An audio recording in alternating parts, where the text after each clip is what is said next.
Ladies and gentlemen, what's going on tonight? Mark May here, coming to you live. We are talking to Mr. Russ Casseday tonight on episode 9 of the Mayhem Show. Welcome, guys, to another episode. What is it, 9 and 12 days so far? It's been a crazy run. I have taken today off from fulfillment for the Kickstarter.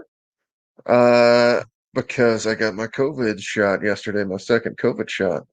So I will get back on it tomorrow, and I hope to be done this weekend for HellBringers Dawn of the Devil. Uh, one of the things we're going to talk about tonight is Hellpug and Velocicock. We usually start off talking about Hellpug and Velocicock. And tonight we're not going to do that because one of the people that worked on the book is with us. So we're going to save that. We're just going to talk about it together. So without any further ado, ladies and gentlemen, we're going to bring on my good pal, Mr. Russ Casseday. What's going on tonight, man? I guess I should probably unmute myself. What's that? So I should probably unmute myself. You know, the IT guy that can't unmute himself is pretty horrible. Your mic is so low, I can barely hear you, my friend. Really? Mm-hmm. Let me see if I can adjust it. What? Let's see. Anything better? How about now? I'm turning you up too. All right, go ahead and say something now, Russ. Say something now, Russ. That's a little bit better. Huh. So, Russ, what's going on tonight, man? Long time no talk to face to face. Tonight is the first night of the NFL draft.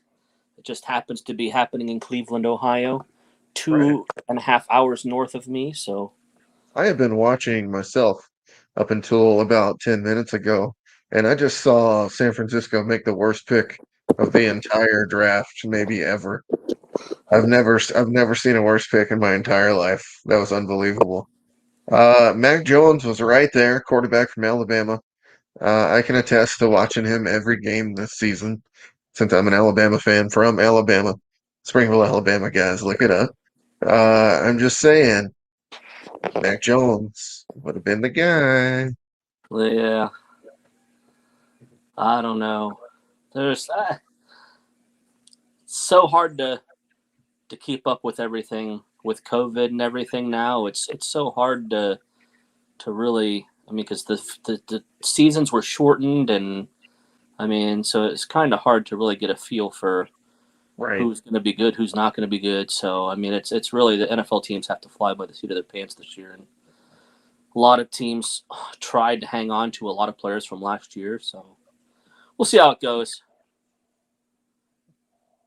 Who's your team? Who's your favorite? The Browns. So Browns?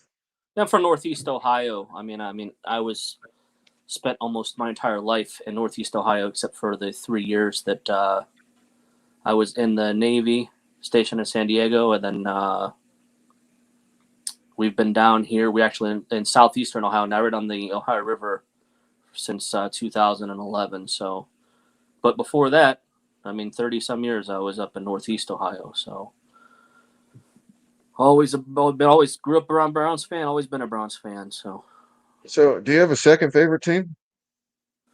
I mean, just because of the hard, the whole hard work, probably the Packers. They're pretty awesome answer because that's my team. So that makes me happy. Broncos coming in a close second. Man, it's hard to watch them play football. Yeah, I mean, I have issues with the Broncos ever since the 80s. I mean, I'm a bit older than you, so I have issues with John Elway and. Oh yeah, I remember he screwed you guys in the playoffs, right? Yeah. The drive, yeah. Oh yeah. So I'm going to ask you the first question we always ask every one of our guests on the it's the first question for all the shows that you have been to. What I like to eat. Yes. You've been watching? You've been watching? Of course, I So watch shows. Why would I not watch? what is your what's your favorite place to eat in what city Well, in America? I mean, okay, so I mean, most of the people that you've had on the show already are big name folks that travel all over the U.S. at these shows and stuff. So I am not at that level yet.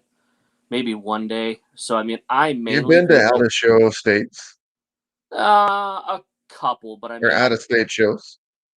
a couple out of show states. But I mean, I still think that I mean, until I actually get to go to a big show in Chicago and go experience some, Chicago food or New York City.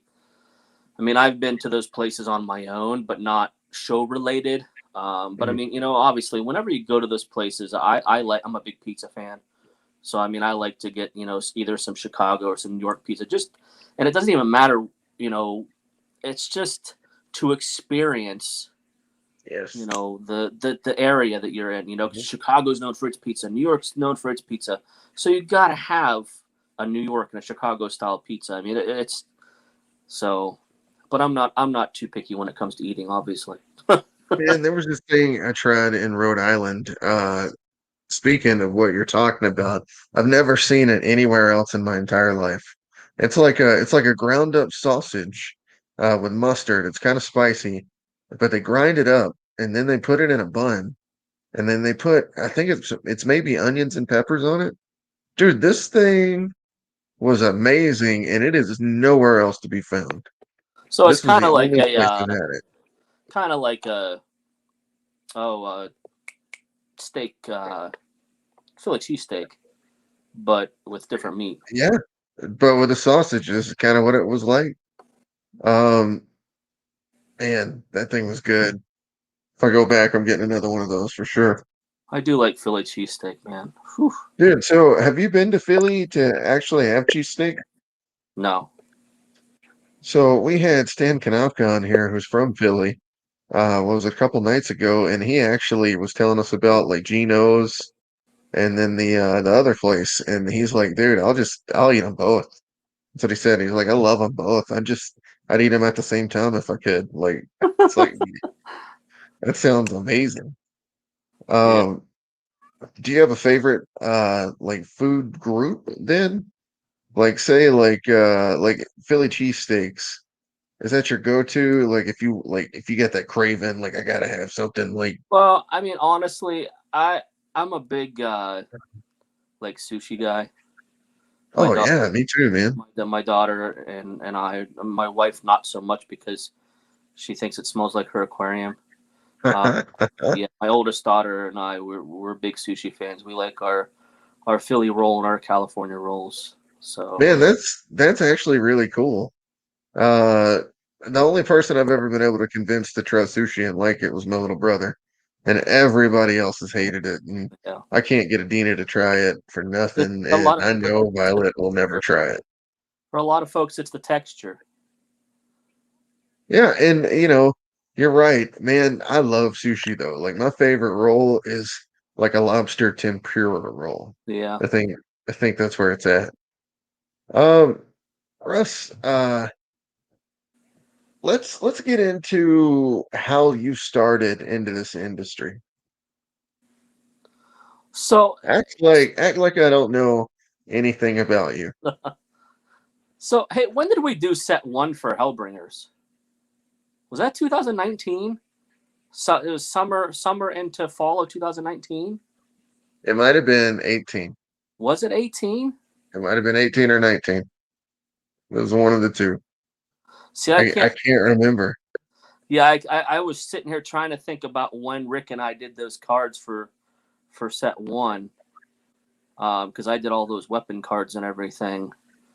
So I got in 2018. I got an iPad for work. I'm an IT guy. I've been an IT guy since like 2000. So I mean, over 20 years I've been an IT guy. Just doing all different kinds of IT support. It's the computers have always been kind of my passion. So, helping people, and even today, even with comics, I always look to help people. But so I got an iPad for work, and I ended up finding the app Procreate, which is a very weird name, Procreate. I mean, there should be like a hyphen between the Pro and the Create, maybe. But anyways, Procreate. And I started coloring.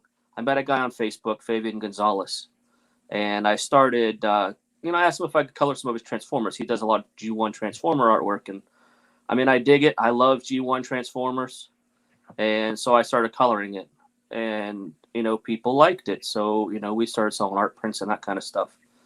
And I like coloring. It's very relaxing, very therapeutic to me.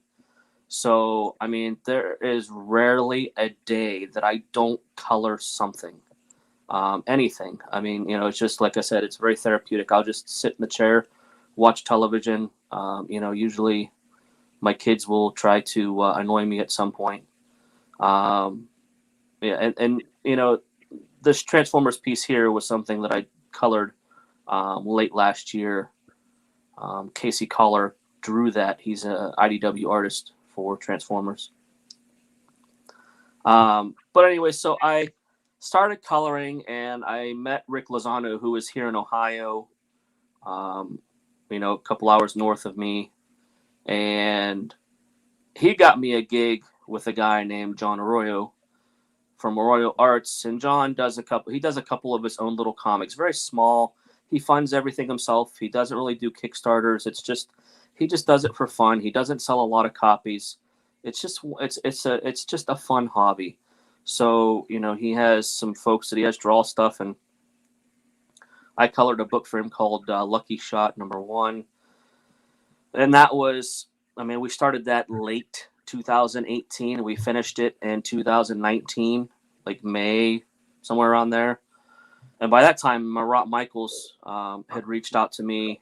He had made a post on Facebook asking, who are some colorists you'd like me to work with, and looking for names and whatnot. And I had a guy that had been helping me named Sean Ellery, who lives in Australia, and he's awesome. I mean, it's crazy because that guy colors with a mouse, and I don't know how people color with a mouse on their computer, but he does it, and he does it very well. But anyway, so I said Sean's name. That's the old school way, right? Yeah, very. And Marat messaged me a couple of days later, and he's like, "Hey, would you be interested in coloring a regular book that we have called Naughty and Nice?" Actually, no. Would you be interested in coloring a book for me? And I said, yeah, but I'd like to color a couple pages so you see what I do. Because I was nervous because I hadn't, just finished John's book, so I was, kind of nervous coloring for someone, of Marat's caliber. And anyway, so I sent him with the pages. He's like, yeah, it's good. It'll fit in with what we do. And I'm like, oh, by the way, what is this book? Because my wife had already said, hey, no nudity. Whatever you do, no nudity. And Marat's like, oh, it's called Naughty and Nice. And I'm like, okay, well, and then I saw some of that. I'm like Googling Naughty and Nice, and I see all these covers, and I'm like, oh my gosh, she's going to kill me. But, so anyways, I kind of did it in secret for a little while. And then she saw, and she's like, oh, you got to limit the nudity. And I'm like, all right, well, I'll try. But, so this is one of the covers. This is for Naughty and Nice 9. This is the nice version. This was drawn by Francis Zerudo, who is another guy I met on Facebook. He's in the Philippines, and he's just a great guy. I consider him like, one of my art brothers, basically. Just because he pushes me. He's very good. He can color himself, but he doesn't want to. He'd rather just draw. So he pushes me and shows me things to help me get better, which is, I appreciate that very much. And we've done several covers together now. So how many covers have you guys done together? We did this one. I think we've probably done like 4 or 5 Naughty and Nice covers.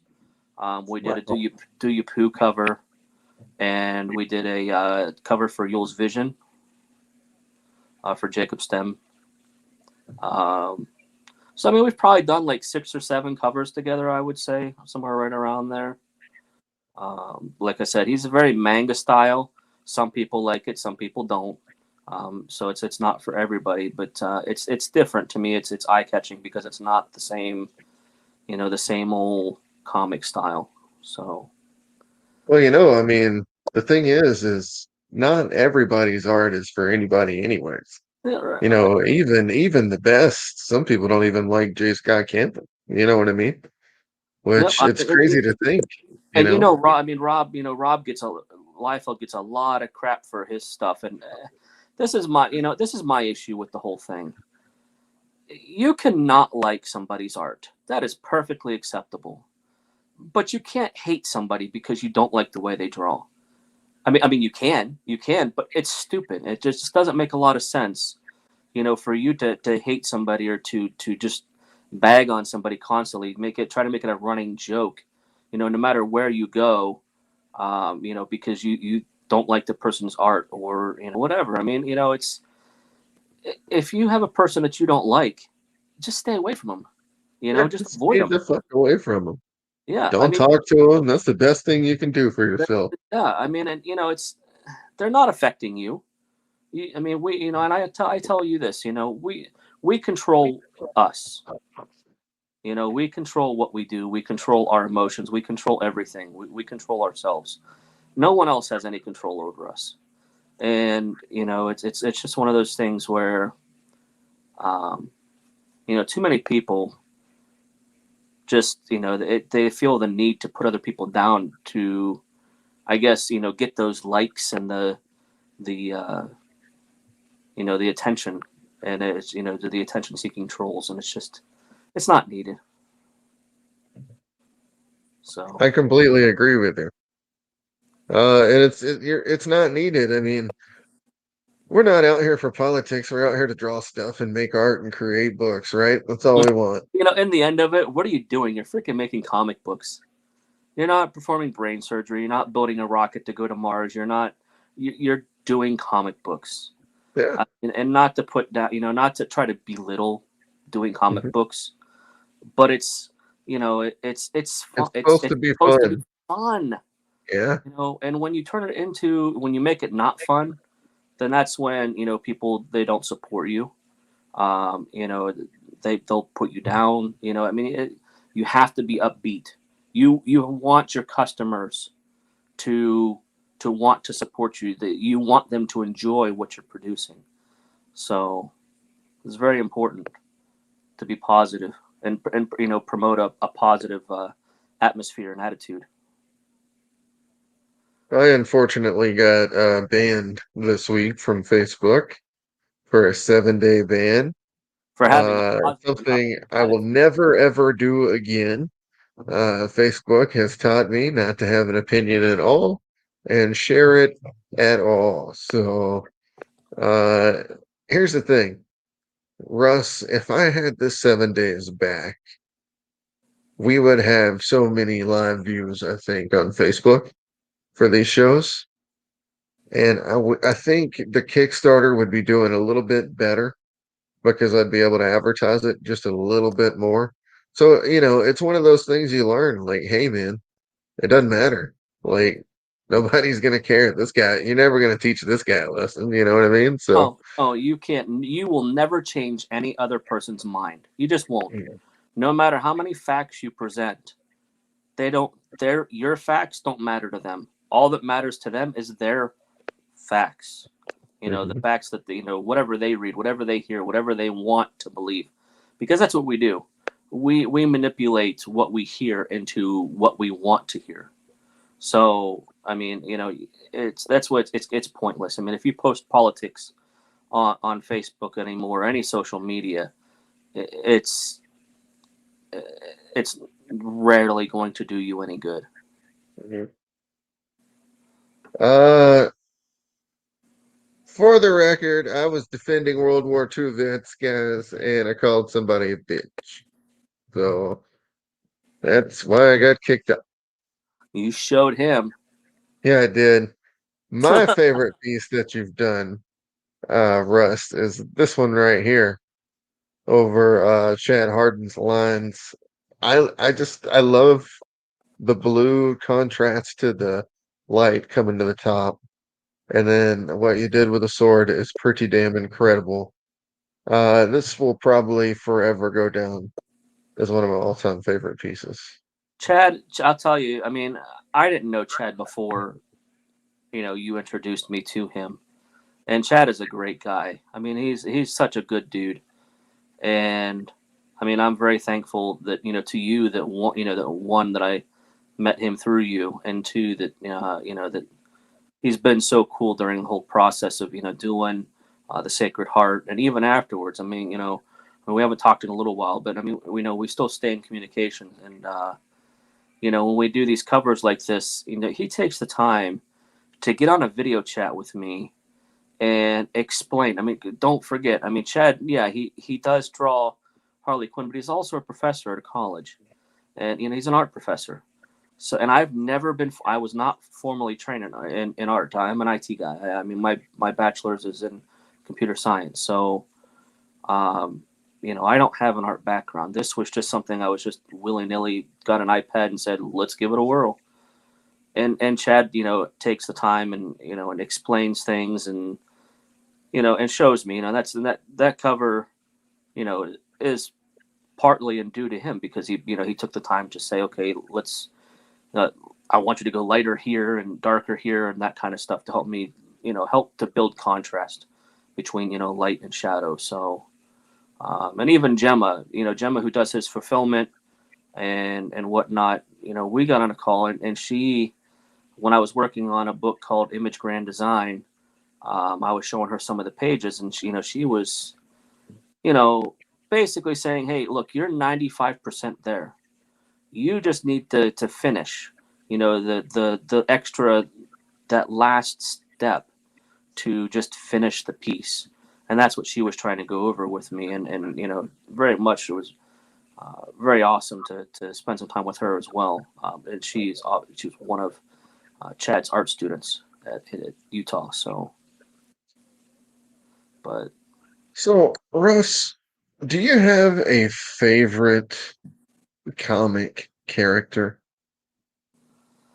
What's your favorite? do I have a favorite comic character? So I mean, I was into comics when I was younger in the '80s. I bought gimmick covers like Silver Sable 1. Wolverine 50. He's like the die cut covers, the hollow foil covers, the the embossed covers. I on my wall in my bedroom, I would have them all bagged and boarded, and I would stick a thumbtack on the wall with Oh man, yes, all of yes. all of these gimmick covers, and that was my thing. And then I went to the military, and I kind of gotten out of comics when I got into high school. And then I went to the military. I went to the Navy in '95. I went to boot camp in Chicago, and then I was stationed on an aircraft carrier in San Diego from '95 to almost '98. And some of the guys that were there that I was with said, "Hey, let's go to San Diego Comic-Con." And I'm like, "Really? This is I didn't even know that Comic-Cons were a thing." So yeah, we went to San Diego Comic-Con in '95 and '96, and that was right when Image was at its boom. And that's when I discovered Spawn and Witchblade and Gen 13, and I was just like, oh my gosh. And Lady Death and Dawn and She, and I mean, just the artwork was just amazing to me. And I definitely buy comics for the art. I do not I don't really read the comics too much. I mean, I read Spawn, Gen 13. Some of those books I did read, but I was more so into the art. Michael Turner, Greg Capullo, Campbell. Just I loved it. I loved the vibrant colors. It attracted me to the books. So, but I mean, I like Witchblade too. I'm right there with you on the Witchblade thing, Russ. Yeah, Just, that I was drawn by mean, Jason Metcalf. bringing it up. That was Who drawn by drew this one, Russ? Jason Metcalf. Jason Metcalf. Yeah, He's the so man.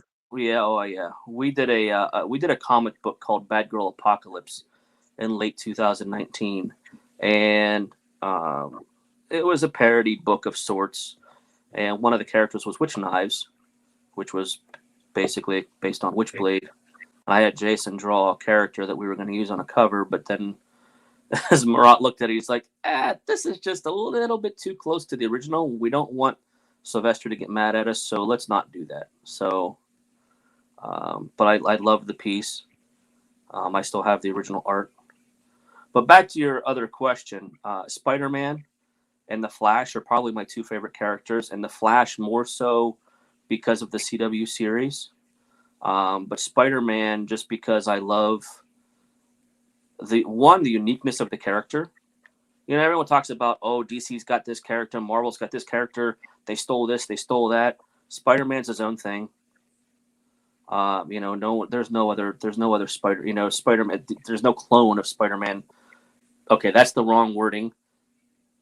DC doesn't have a Spider-Man character. He was a very unique character, and but yeah, the goofiness of the character, the kid, and I just really like Spider-Man, and now the Spider-Verse with Spider-Gwen, Miles, I've always loved Spider-Ham. I just always thought Spider-Pig, Spider-Pig because of Homer Simpson, Spider-Pig does whatever a Spider-Pig does. I like it. Who drew this one? I want to say this is, I think it's Sheldon Go, and Jake Eisenberg inked it. It was just the guy. I just grabbed a cityscape from Google and blurred it for the background. But yeah, I loved how that one came out. Well, I gotta tell you, that's a fantastic background. It really is. I mean, and what you did with the colors again. I like when you put the blue like on the arm like that at the top. Something about the way you shade with the neon with the blue. Man, ever since I've seen you do it on the Harden one, I think I love that style. It's amazing. It was definitely a Chad effect.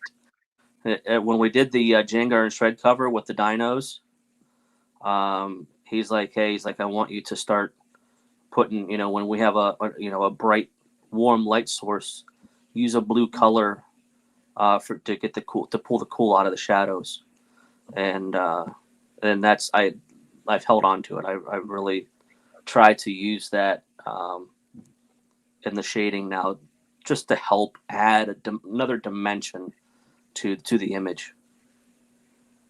We're gonna bring up this piece as well. So this guy's name is Alejandro something. I forget his last name, but he goes by Choku Comic Artist on Instagram. Okay. I love his art because it's very like Joe Mad with like the thick outlines. Mm-hmm. You know what it reminds me of? It reminds me of the Star Wars posters that came out for The Force Awakens. Yeah. The guy that did those. That's what it reminds me of. It looks great. My wife, thank you. My wife, she doesn't care for it because she thinks it, because I have the helmets on the pikes. She said it makes it look very like a post-apocalyptic type, and she's just like, that's what Star Wars is, isn't it? It's got a post-apocalyptic too. Jesus, whatever. Oh my goodness, that's like I showed her the knee-eye cover for Wendy's Naughty Fairy Stripper Assassins. Knee-eyes cover. Oh my goodness, I love that cover, and love that cover too. I just saw it. Man, if I could hit the like button, guys, I would, just so you guys know. I mean, it's unbelievable that they launched the Kickstarter. I'm not even able to, go on there, share it, like it, but Neai's cover is amazing. It seriously is. I love the palette. It's so, I mean, for being, pinks and light purples and stuff, it's just so bright and vivid. It's a very attractive cover and very soft. Who are some color artists that you look up to, Russ? So, this is funny. I kind of, the comic industry is very small. Everyone thinks it's huge, and it is. It is. There are a lot of artists, but it's very small. But I do find it humorous that like I'll ask like Marvel artist. Hey, do you know who Ula Moss is? And they're like, no. And I'm just like, there's such a disconnect between indie comics or even like Zenoscope and Dark Horse and the like, I don't want to say the smaller industry, the smaller companies, but the smaller companies, and then Marvel and DC. It's like once you get to Marvel and DC, you just forget about anybody else. I mean, I am so eager to try to learn everybody's name, and it's just so that it gives you a leg up. If you know somebody by name, and you can, oh yeah, I loved what you did with this cover. They're so appreciative, and it hits them. But Ula Moss, she's coloring for J. Scott Campbell now. Sabine Rich does too. But Ula has been coloring some for Campbell, and I mean that's huge. And Ula's in Europe, and I was talking to her on Facebook, and she actually took the time. I colored something, and she took the time and she made a video. She took my piece, and she basically edited it, and then sent me a video on what she would change. And for somebody to take the time to do that, that's huge. And I mean, she is just one of my favorite people in general. That she did that, but she's awesome. Sabine is awesome. Nii is awesome. I mean, they're such great colorists, and they can draw, which is crazy. I mean, all three of them. Sanju, who is like the legendary indie color artist. I mean, when it comes to coloring, pinups, I mean, Sanju is magic, but he can draw. And, it seems like, these folks that can color can also draw. And I'm a little envious of that. That's pretty crazy. Omi Remalente has helped me quite a bit as well. He's over in the Philippines. He colors Vengeance of Vampirella, as well as many other things. He's done some work with Rob, and with Marat as well.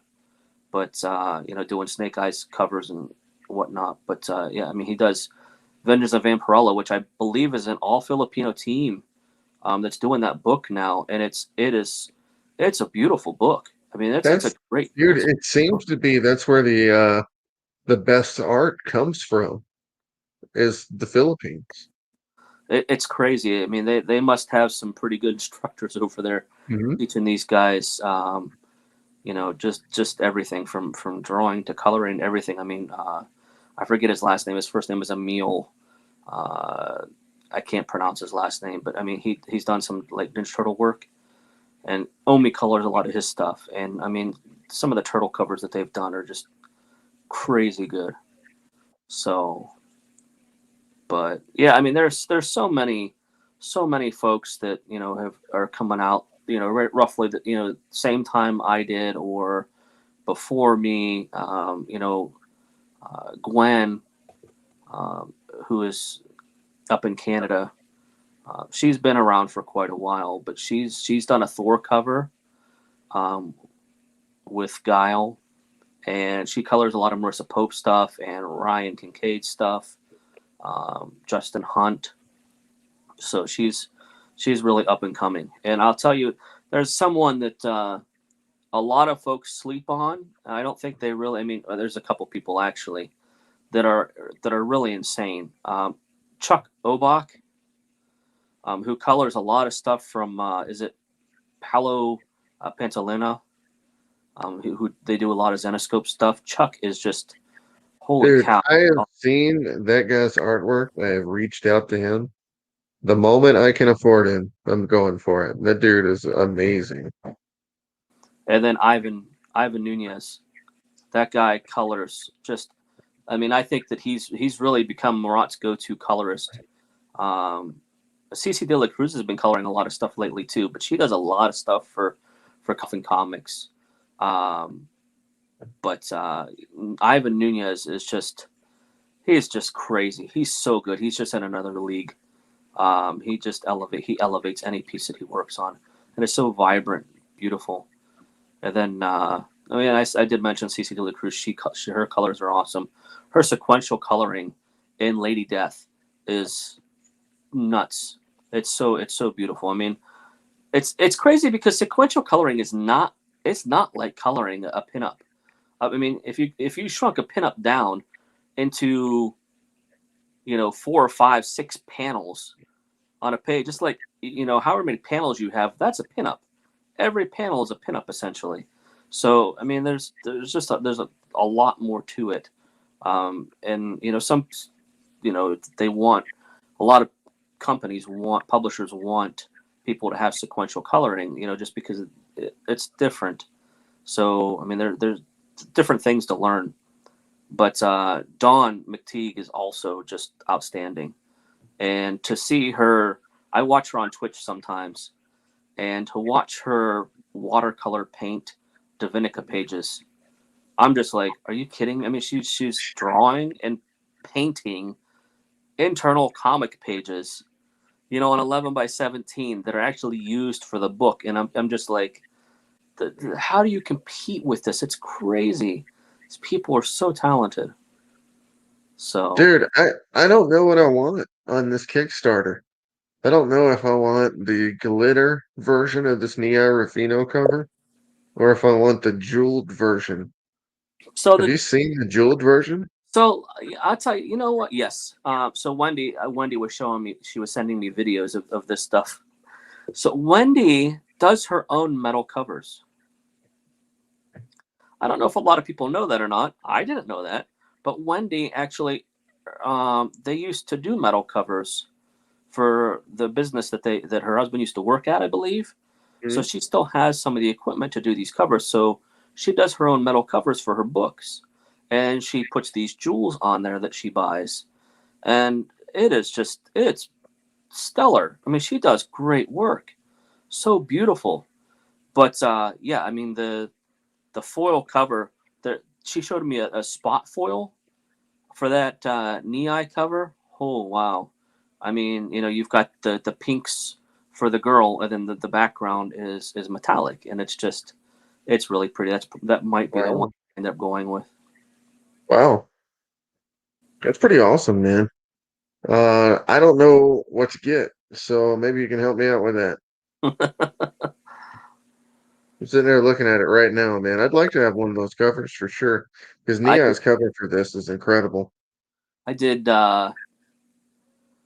two cover, three cover. I mean, technically, I did three different covers for that, but for each one, Wow. I did two different versions.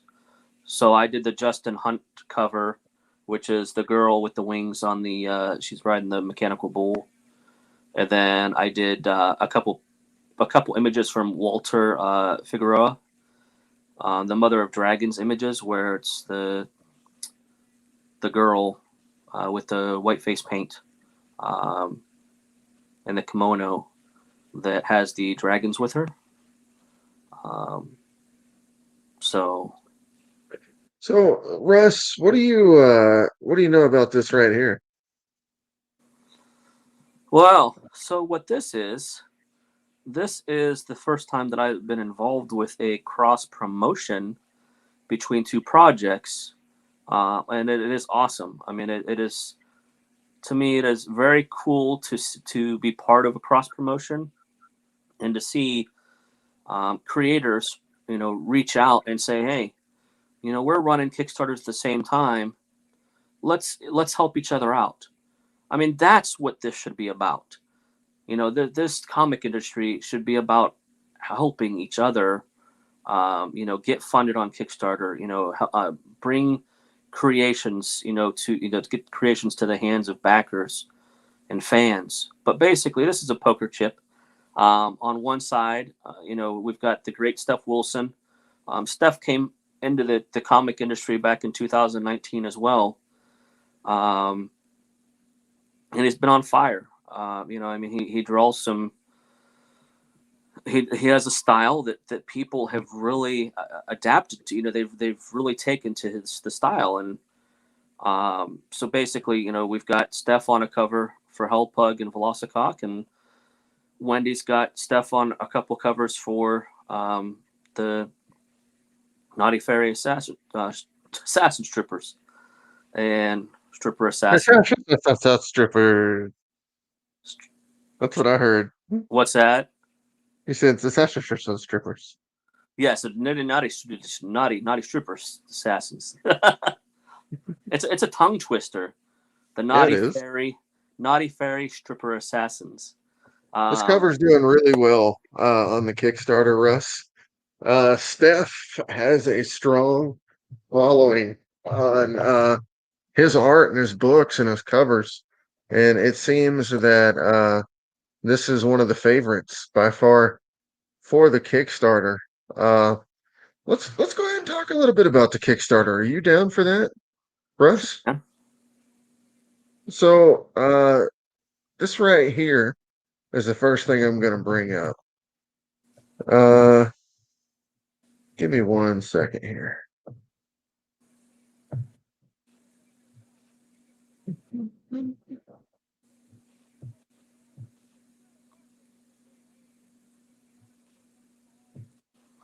See the little hell pug up in the corner. He's a bad dude. He is a bad dude. She's bad too. I don't know if you've seen this chick yet. Yeah, I saw that one the first show. She makes her debut in the next Kickstarter after this one. So I think that's going to be pretty cool. This whole design and everything, we've been kind of sitting on it for about a month or two.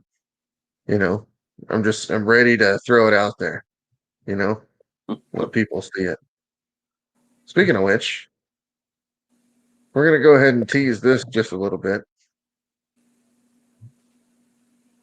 Maybe. Especially because I know how many people are watching right now. So not a lot of people are going to see it. So it's just going to be our fans, mine and yours, Russ. So here you go, guys. This is the Mark Mays Hellpug and Velocicock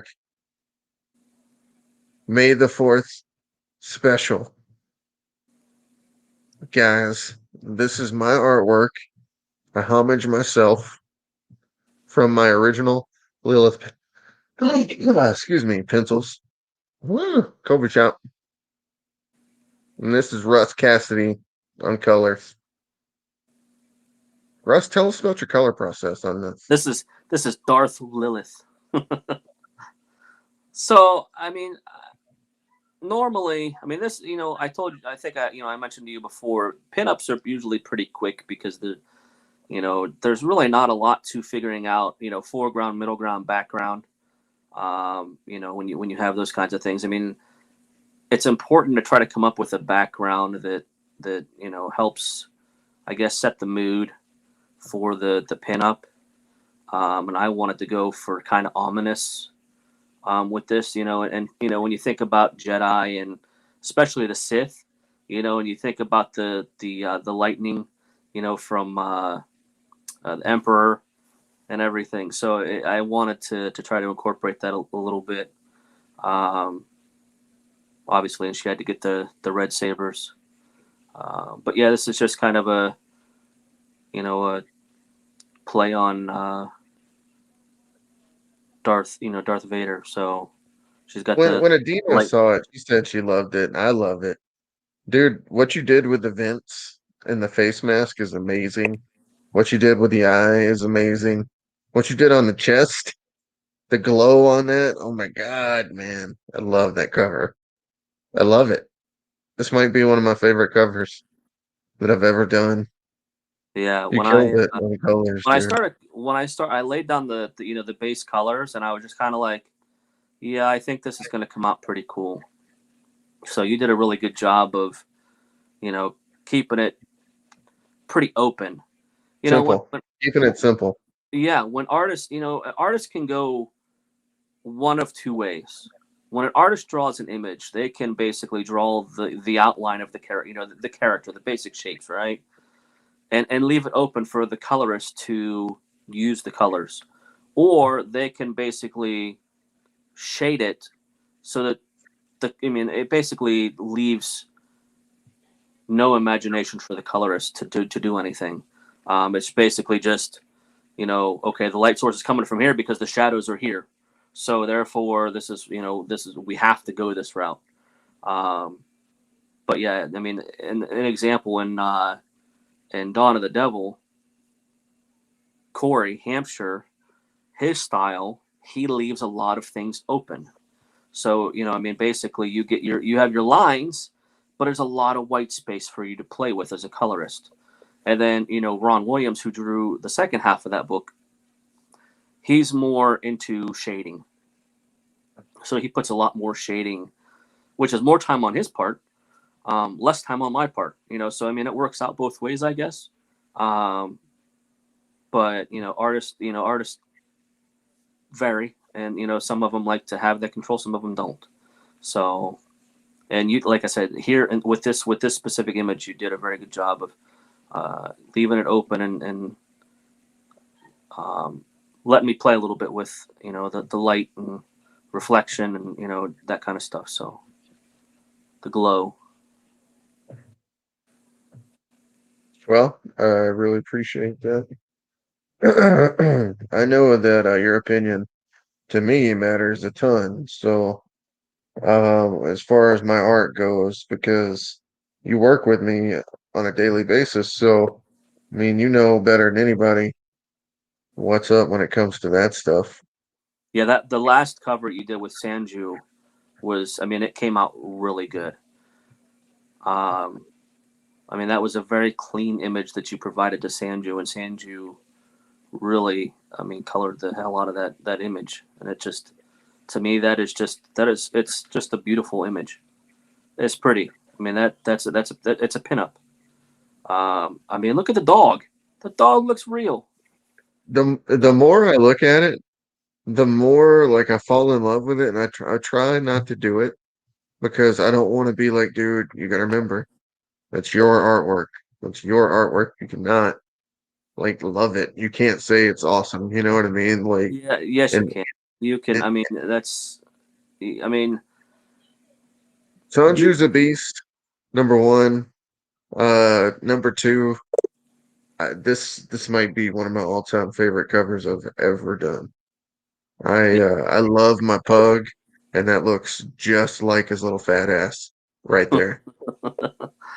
Yeah, like I said, Sanju is a master. I mean, he knows how to. He really knows how to bring out, the art. He really. I mean, he does awesome work with Bill McKay. I mean, I love seeing their Oh work. yeah, their Zombie Tramp covers were amazing. Yeah, I actually bought a couple prints from Bill at Rhode Island Comic Con because I love the art. You know what I mean? yeah, He's very yeah. talented. I love how he does his lines, the thick borders around the outside of the lines, and how he does I the would eye. love to see a Bill McKay Lilith. I think that would be Dude, amazing. that would be an amazing. I'll tell you, that would be an amazing cover. I've reached out, brother. So fingers crossed. Maybe one day. Yeah, You know what I mean? Maybe yep. one day. He's definitely a busy dude, but I mean, he does great work. I Mhm. I I, I bought a I met him at Three Rivers Con in Pittsburgh in 19, and I bought a couple books from him, just because just amazing. So he's actually I bought a couple books from him there, but then I also bought something from him online, and he took a while to get it to me. And as an apology, he sent me extra books. And I was Wow. just, the books he sent me, I was just like, holy crap, Bill. Because he sent me that, the Pimp Hustler. I mean, it's just an incredible cover. I was ecstatic to get it. So, That's actually pretty amazing, dude. Like he's a very nice guy. Um, one of the guys I actually met in Rhode Island was Ian Chase Nichols. He did that cover right there for the Hoboken Tick, Velocico. that's where I know Ian from. I had him do a commission of the Tick for me, and I bought a book from him, a Tick book that he signed for me. So, I love the Tick. I mean, I've loved the Tick since Patrick Warburton was the Tick in the Tick series. That was a great series. There's It no was. reason that shouldn't be on TV still to this day. You know what I Yeah, mean? That's yeah. how good of a series that was. Yeah, I liked it better than the current series on Amazon, but for Me what too. it's worth, Dude, I couldn't watch the current one. I couldn't watch it. I still watch it. I like the Tick. I like the humor, but no, this is a great cover. It's definitely Ian.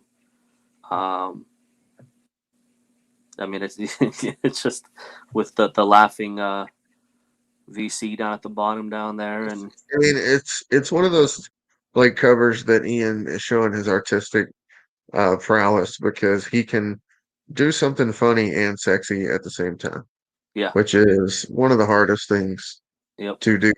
When you're trying to make art, you want people to feel it emotionally because that's how they remember it.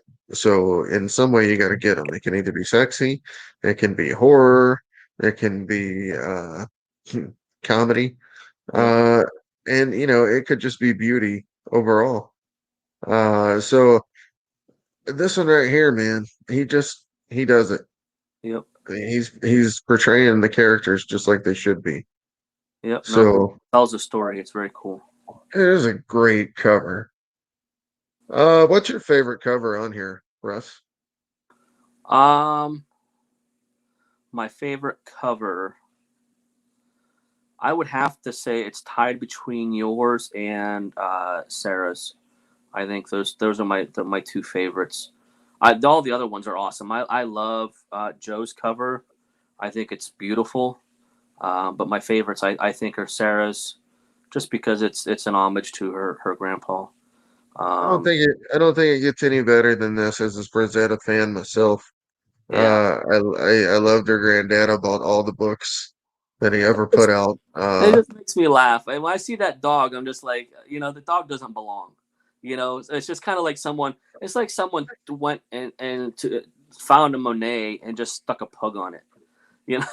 It's just it just makes Dude, me and the way she did it, there's no other way she could have done it. no. Like that's a one in a million pose for the pug. Yeah, he's So like me like one of your French women. I think it's cool though. Sanju did a great job coloring this piece. He did.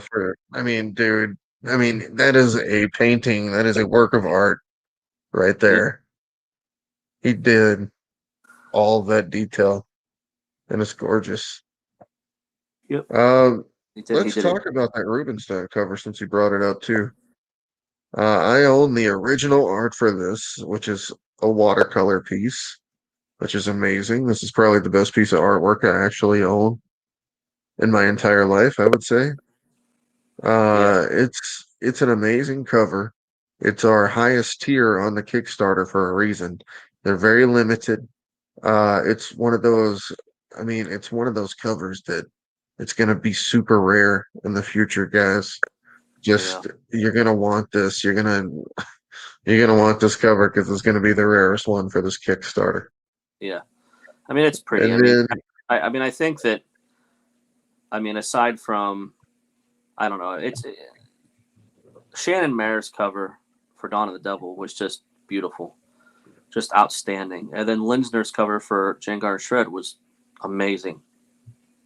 And Joe's cover is right there. So I mean, those three covers, for these last three Kickstarters are just crazy. There you go. Linsner just has a style, man. It's just awesome. And he's such a nice guy too.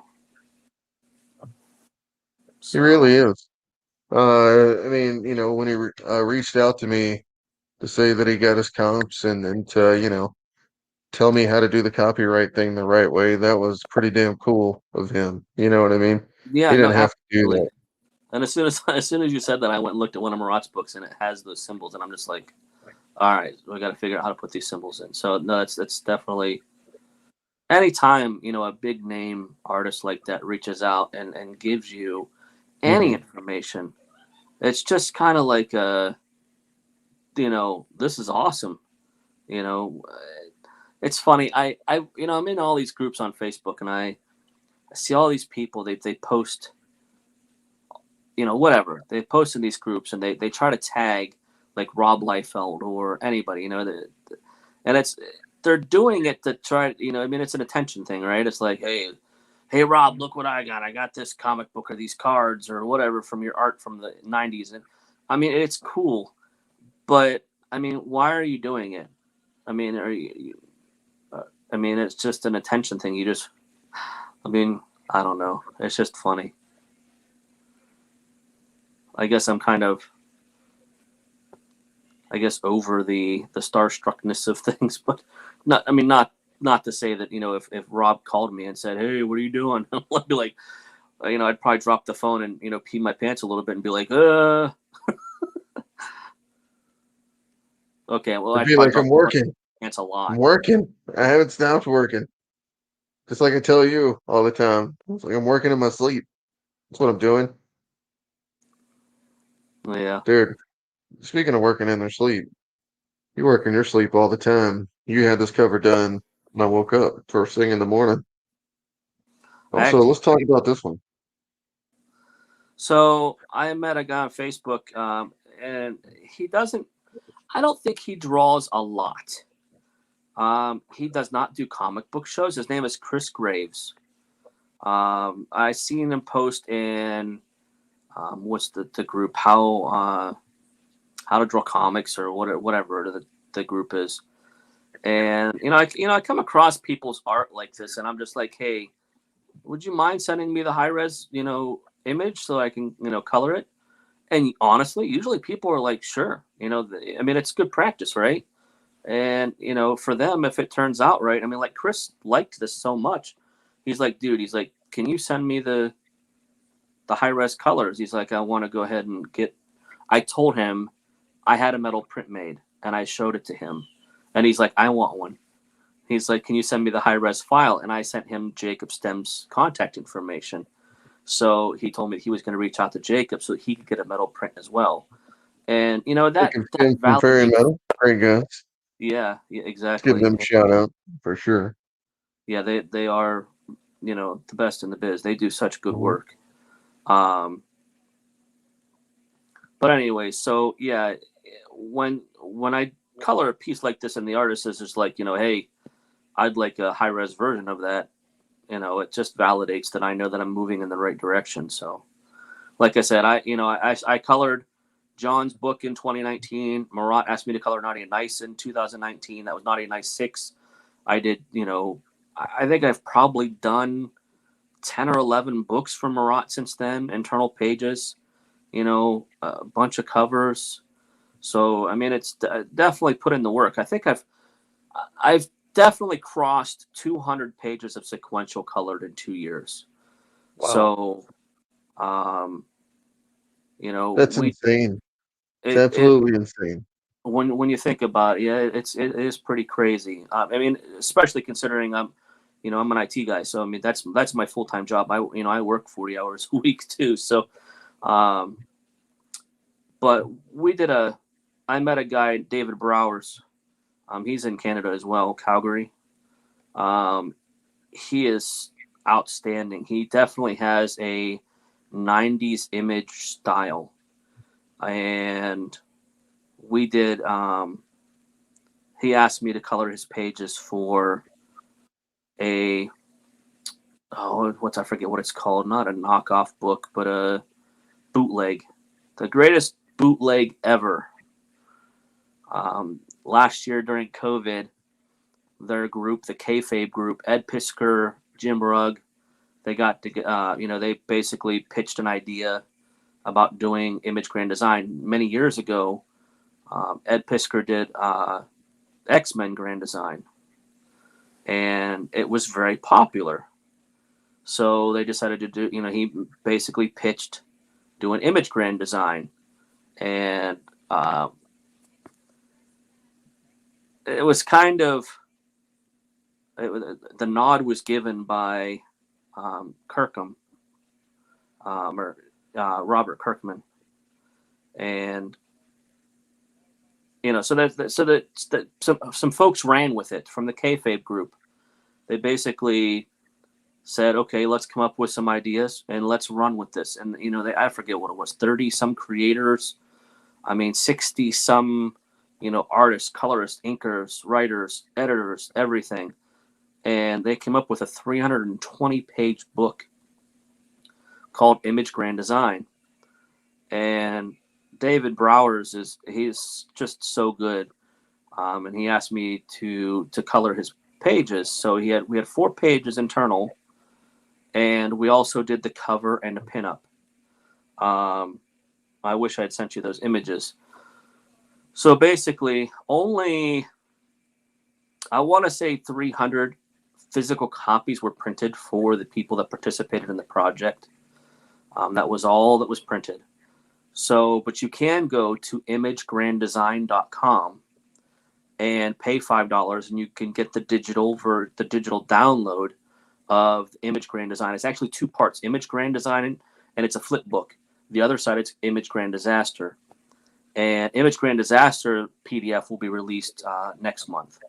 So the Grand Design, you can actually pay $5 and download it right now. All the proceeds are going to support Heroes Initiative, which basically helps creators in need, that basically have been put out of work or whatever due to COVID. But so Image Grand Design, and it's like it's over a terabyte. It's huge. It's high-res files. You can download this. They tell you can download this and print this yourself if you want a printed copy. But it's definitely it was a very big project, and it was awesome. And it's been very well received. Rob Liefeld has given it thumbs up as far as, just basically saying, this was a cool project to do. And obviously it's not something that will ever be released publicly because the characters are, they're trademark characters, from Image Comics. And Angela, we used Angela in it, and Angela's owned by DC, as well as Wildcats and some other characters as well. So it'll never be released publicly, but at the same time, it's been very well received. And they're talking about doing something else now. Now, you're talking about Angela from Spawn? Yeah, right. So She's with Marvel. Angela from Spawn is actually owned by Marvel, yeah. Now she is, yeah. Because of Neil Gaiman. Yeah. Yeah, so she's owned by Marvel, but Wildcats is DC, I believe, because of Jim Lee, right? Wildstorm moved to DC. Oh, Russ, I'm going to bring back these HellPug covers, and I'm going to start showing off some of yours. Let's start with Ed's. Tell us about this one. This is a fun cover. Ed Yes. is very his style is very cartoony. Did you see his page today? I have not seen his page today yet. Oh my God. I tell you what, ladies and gentlemen, we're gonna show it off right now. But look at I love the wanted posters in the back. I love HellPug's wanted poster. Like he's some just crazed animal. It doesn't even. It's like he's got rabies or something. That's what he's supposed to look like too. That's what makes it so good. It's funny to me. I mean, it's Ed. He has a style, and it's definitely it makes me laugh when I look at his pages. So, all right, you ready for this?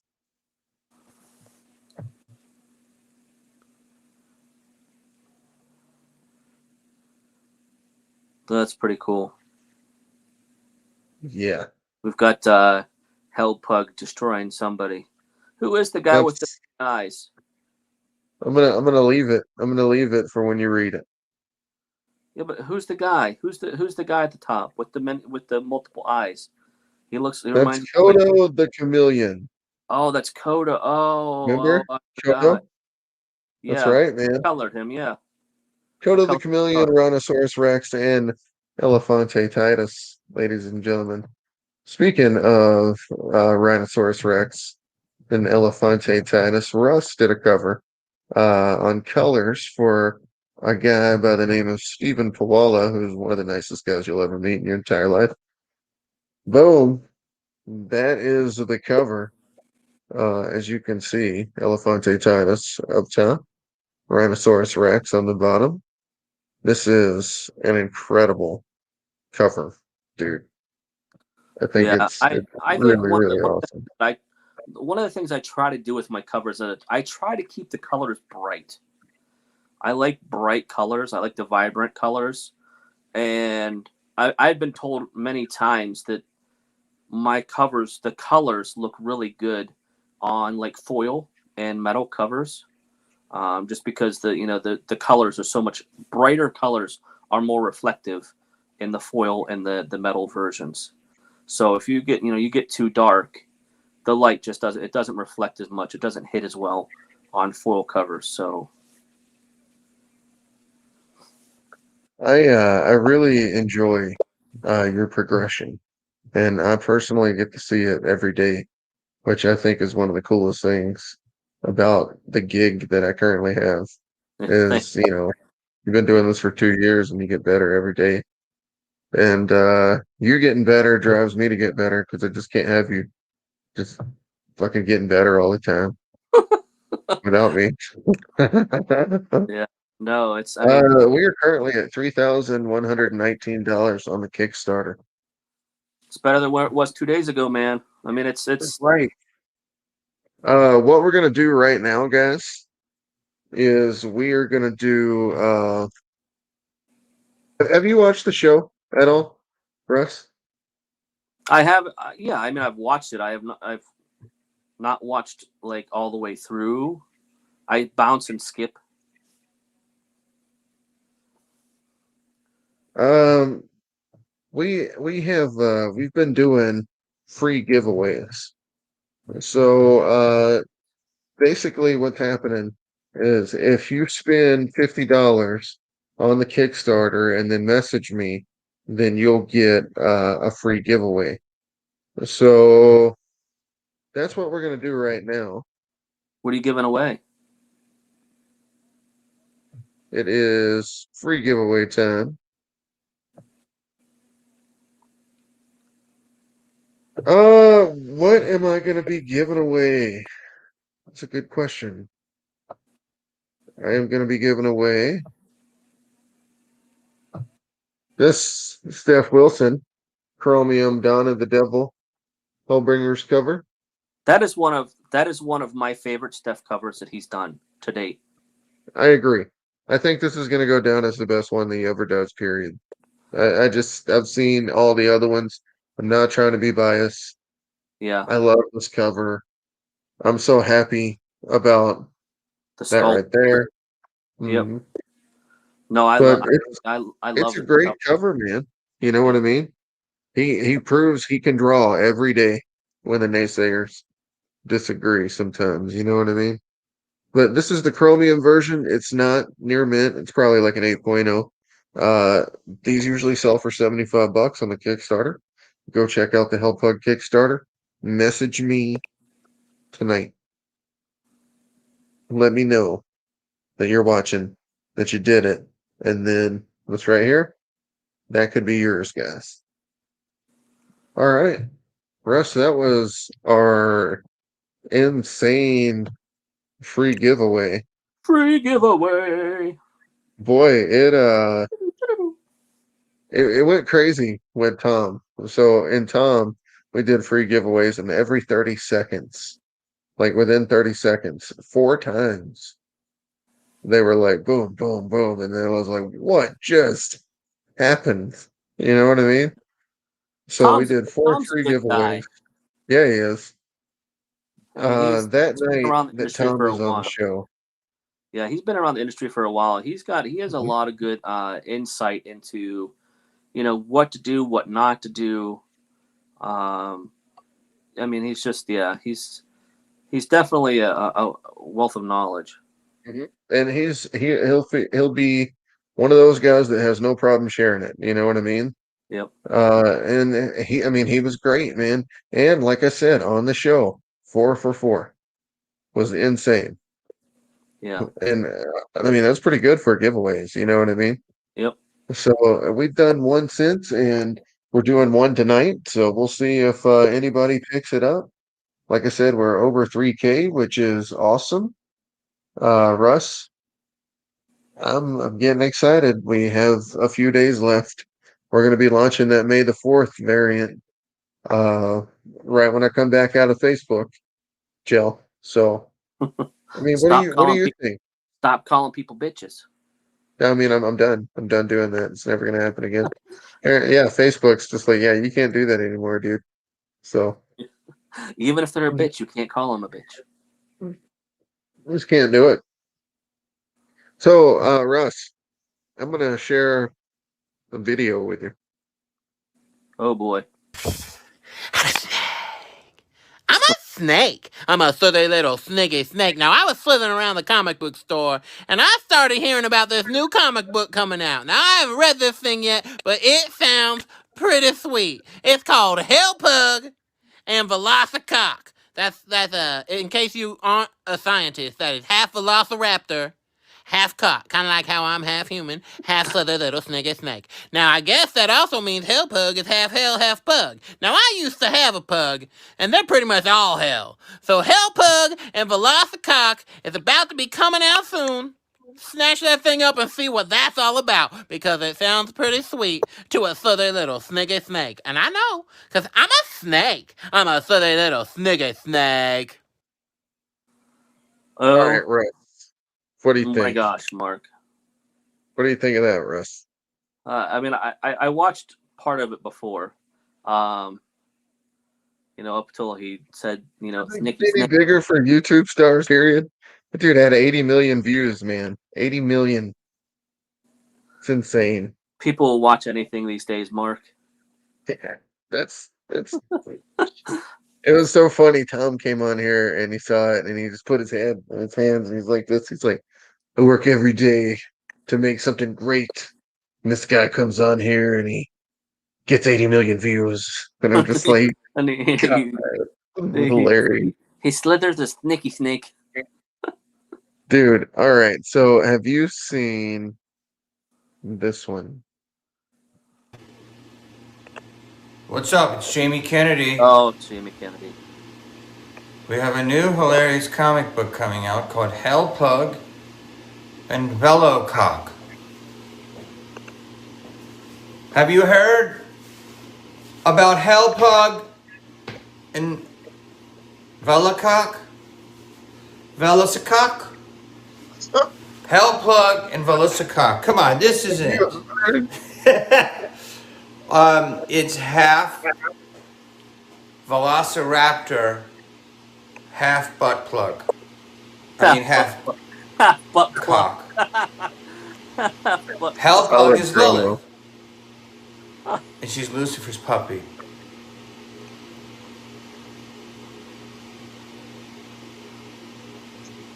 This is from Russ, McLean, and Ed. Mark, what the hell? How do you even come up with this shit? Is this real? This is like a fake one. This is All like right, I'll leave it, but you can go long and edit it. Because I just wanted you to see that part. Hey, what's up? This is Jamie Kennedy, and I just want to let you know there's this great new comic book called Velociraptor Velocicock. Half Velociraptor, half cock. It's incredible. It's in a limited run right now. It's going to be an NFT. Velocicock. It's gonna be an NFT. Velociraptor butt plug. Oh my gosh, It's a Jamie lot Kennedy. going on. Ed, Russ, McLean, Mark. Whew. Some of those late night brainstorms. Congratulations. Great book. It's gonna be huge. Oh, I mean, you hell. heard it from the man himself, dude. Do You you know heard what, Mark? Just delete that and never play it again. I mean, there's no reason for him to even say hell butt plug and Velcro cock anymore. my God. I'm sorry. I play it too much because it's so funny. I can't help it. Wow, that guy was like on every drug and alcohol known to man at the same time. So, have you checked out the silentmayhemproductions.com website, sir? Have I checked it out? You Mhm. send them to me. Of course, I listen to them. But I think the Hell Pug one is probably my favorite. The rap is probably my favorite. But I also liked the first one. The first was it? Which one did we do? I told you it sounded like Iced Earth. That was probably for Dawn of the Devil. I tell you what, let's watch that video real quick. Well, who's the big bad boss? I'm the big bad boss. And my name is HellPut. Talk a lot of shit when I walk. I just walk around with a bad mood. My attitude, that's bad too. If the queen said I'ma bust a move, if you cross her, I'ma bust you too. Lilith said I gotta go away to find a husband and my daddy, yeah. On a special mission, I complete the mission, always ready for a battle, eh? Find Lucifer, then bring him back. Think I gotta jump on where he hiding at. But first I gotta move the queen to a safer place where ain't nobody ragged at. That's a 10-4 buddy, roger that. About to hit the city, I'll be right back. Yeah, the city of Los Angeles to a castle town where nobody at. Hold up, what is this that I see? A Velocicock, half raptor, half cock. Run up on them with them things cock. And around in the chamber that bang cock. Oh, now this getting crazy. Somebody else done appeared. And it look like it's a rhinoceros Rex. Me and Velocicock, we have a threat. And my God, there's another, now we have a mess. And this one's an elephantitis. Me and Velocicock must be united. Kapow, kaplooey, we fighting. We striking them quicker than lightning. It's history, put it in writing. Yeah, I think that's probably my favorite one. Even though I don't think they actually go to Los Angeles. Dude, I'm just saying that was a lot of fun. That was some of the most fun I've ever had was making the music for the soundtrack. You guys can check it out at the website at silentmayhemproductions.com. Russ, you heard the intro song at the beginning. That is the HellBringers I watched your official. logo. I watched your logo spin for 5 minutes. Yeah. Yeah. Yep. Every time Yep. it spins, I'm like, okay, something new is going to come up. I'm like, nope, same logo. Yeah. You know what I could start doing is I could start advertising during the beginning of the show. You know what I mean? Like put products up. You could start. Yeah, you Have could start people doing that see kind them. of stuff. You could put your links to your website. You could Mhm. put your Facebook page up there. You could even do like every time your logo flips, maybe show a different cover from Jengar and Shred, Dawn of the Devil, Hell Pug, just different covers, just to let folks know what books are have been out there. That's smart. I mean, it's gonna be so underground. People aren't gonna realize how like small run and limited these are gonna be. You know what I mean? So in the future, when they're looking for these for their favorite artist, they they might not be able to find them. You know what I mean? Right. Just it's crazy to think about, that in itself. Like what such a small run it is for these guys, Yeah. So let's take a look at one more cover. Mr. Brett Akamora. We can't be leaving him out. Yeah, I like this cover. I like this cover a lot too. Yeah, it's an awesome homage. I really like the way he draws Elephantitis. Yeah. Yeah, and Hellbound. Definitely, it was just very, very well done.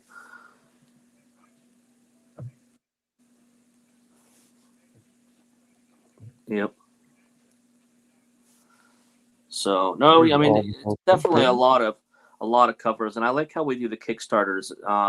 With everything that's kind of, we run simple Kickstarters. When I do layouts for these Kickstarters, I try to keep everything simple. We want the backers to be able to look at to go down the tier list or go. I like down the way you do it. I think the way you do it's perfect. They go down the image list and they can see when they get to the reward tiers, they know, boom, when it matches up, we want them to match up perfectly. I mean, nothing against Lady Death, but when I went to back Lady Death, I mean, I felt like I was scrolling for half an hour, through the images and stuff. It's at some point, you have to question what is too much, but people love options. And you have to give them their options. I mean, they do a really good job of it. I think they give more options than anybody I've seen for books. And their books, I mean, they're really, really good. So their fans are usually looking for that kind of stuff. I think that's why they're able to get away with it. You know what I mean? Like us, I don't think we could do something like that. I mean, if you were just like a startup, like this is my first book I'm putting out, and you try to put out 50 covers, people are going to be like, dude, what are you doing? I mean, that's something that, after you've built a base, you've got a big base of support, that's when you start to get into the, all right, let's do, 20 different cover variants and this and that. So what about 8, Russ? I think this is a good number. When you get into the trade covers, which obviously have the words and everything on the page, and you get into your virgin variants, which basically you remove the titles and everything from the pages, and you do your foil, your metal, your gold, any kind of variants that you do of these 8. I mean, it amounts to what ends up being 30, 40, 50 covers out there that that you can have options of. So it's definitely a good selection. I mean, you got to pick strong artists, and people that have strong backings. That's in order to have success with these Kickstarters. You have to have established artists that have that have support of backers already, and that helps you to build your backer base. So that's why a lot of Kickstarters. I mean, when you look at all these different comic book related Kickstarters, a lot of them are using very similar artists. I mean, when I say similar, I mean the same artist. People are doing the same cover artists are doing covers for each of these Kickstarters, and there's a reason why. It's because they have a big backing. We were talking about Steph Wilson earlier. Steph does it right. Steph is one of the nicest guys in comic books, and that helps. When you are nice, fans love, when you give them personal attention.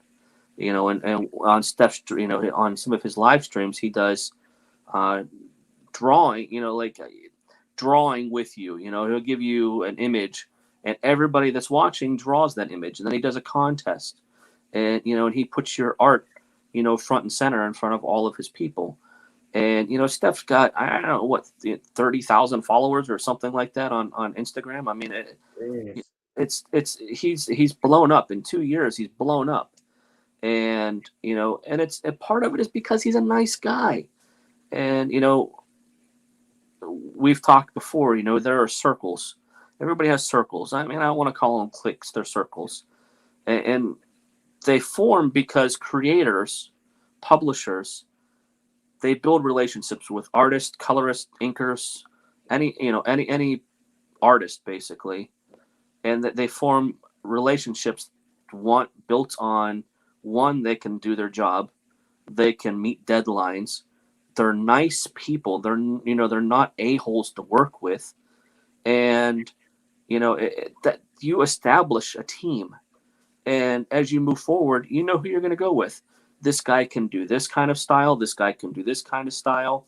Like with Marat, Sean Forney does a lot of the Do You Poo covers. He colors a lot of the Do You Poo covers.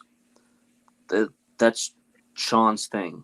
Sean is very good at it, and Marat likes that style, and all of the fans like that style. When it comes to painting, even if it's Do You Poo, when it comes to painting covers, Dan Feldmeyer is a great painter.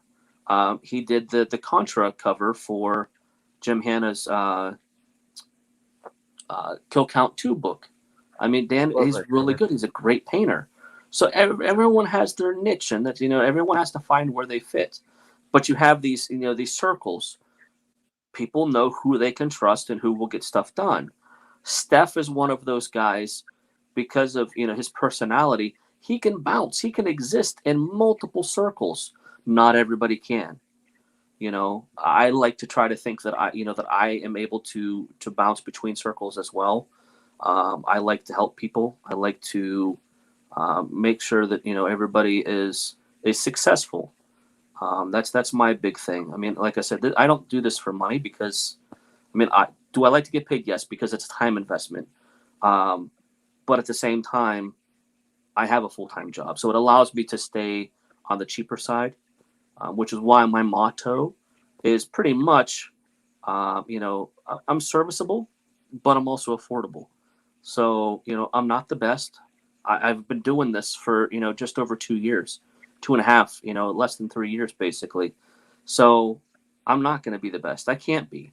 And, and I think that's important for people to recognize that, you have to realize that you're not the best person out there. You want to aspire to be.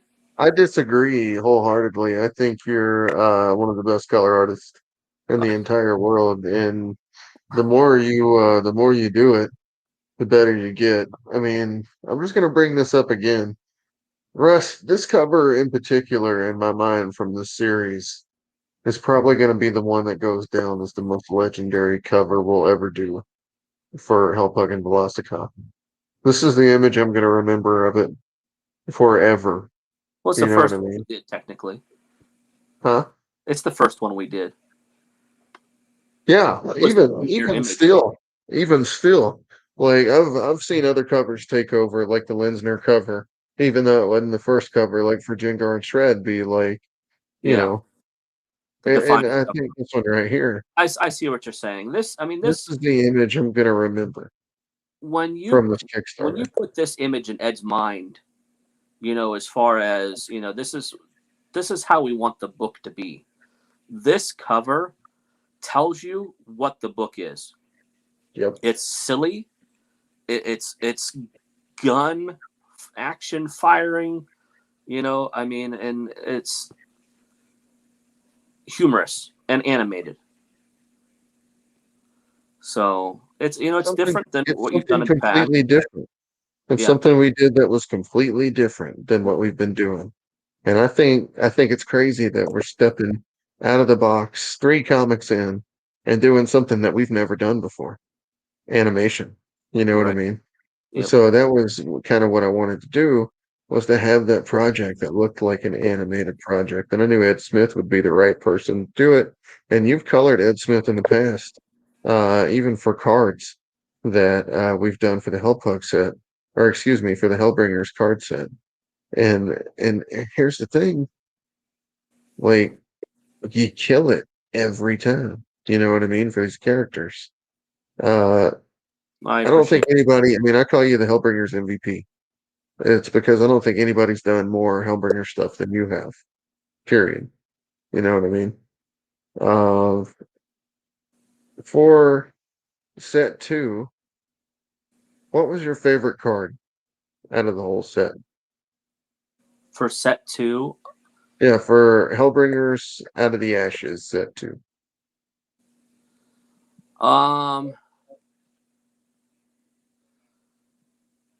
Man, there were a couple. I liked Niai's card. I like Octo. I liked Victor's card. Oh yeah. Mm-hmm. Yeah, the dragon was awesome. That was amazing. That was my screensaver for a year and a half. I loved how the dragon came out.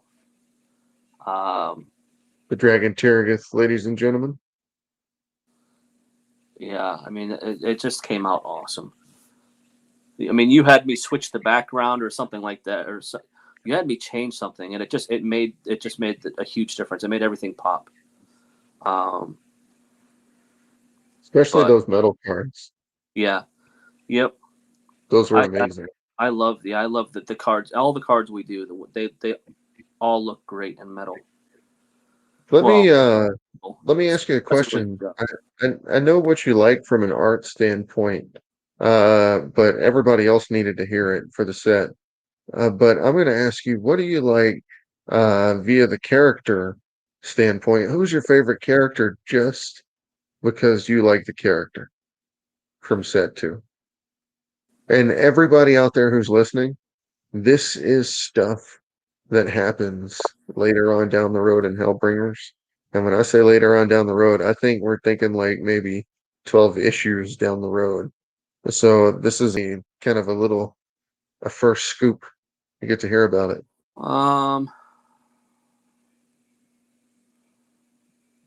Man, I liked Velocicock. That was an incredible card too, and the way it looked on foil is just Yeah, fantastic. I just But what about the the story for him was not much of a intro, and we don't give you too much here too. You'll find out his story as we go. I liked the Angels. I liked Michael and Gabriel. Those are two of my favorites too. And when we get to hold on, those were set 3 though, weren't they? so they do appear in set 3. They do. You're correct. My So sets are those running. are we got one more set, and then the Hellbringers card game is done and over with. It's crazy how an expansion turned into a full set pretty quickly. Yeah, I think folks need to understand that these cards, these are 52 cards in each set. So when you end up with 4 decks of cards times 52, you've got over 200 characters and weapons.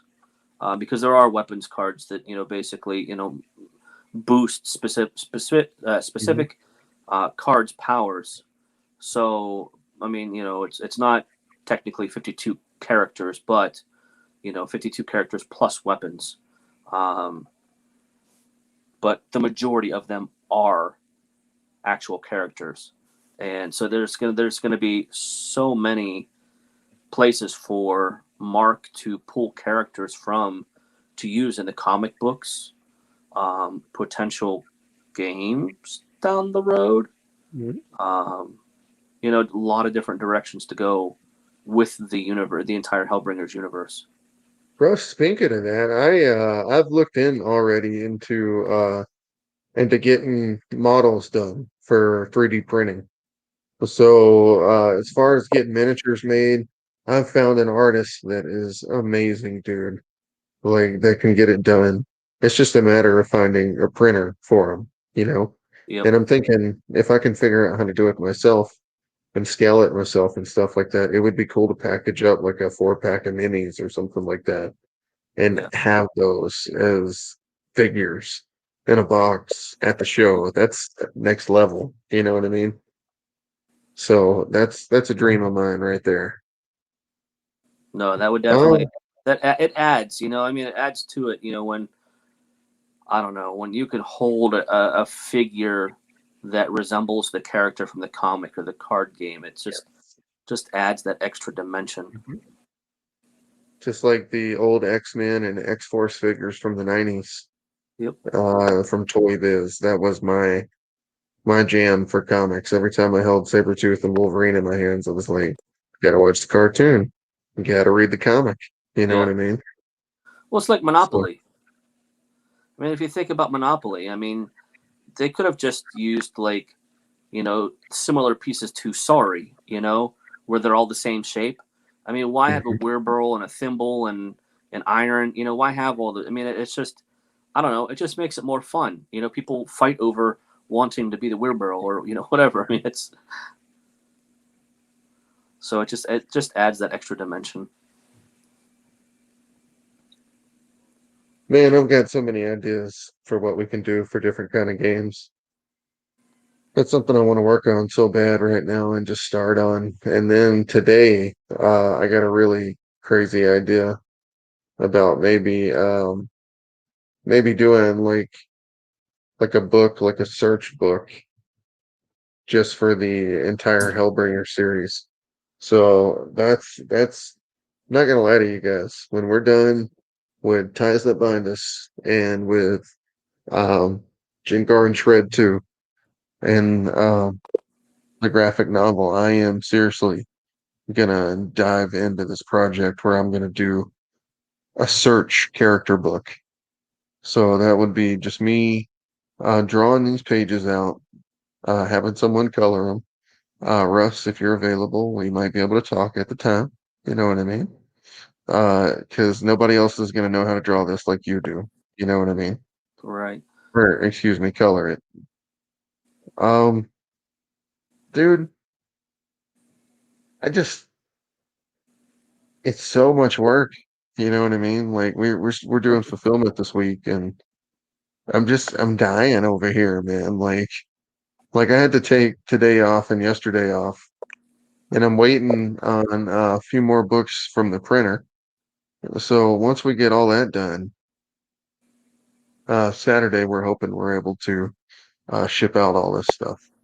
So, No, it's good. I mean, it's nothing worth doing was ever easy, right? I mean, dude, that's what they say. And here's the thing: is I think it'll be cool come Christmas. We'll have a very large book to read of all this Hellbringer stuff that we did. You know what I mean? yeah. And we'll actually be able to appreciate it because we'll be able to read the whole story, know what's coming after that. You know what I mean? And um, I mean, I don't know, man. I don't think it gets any better than what it's been this year.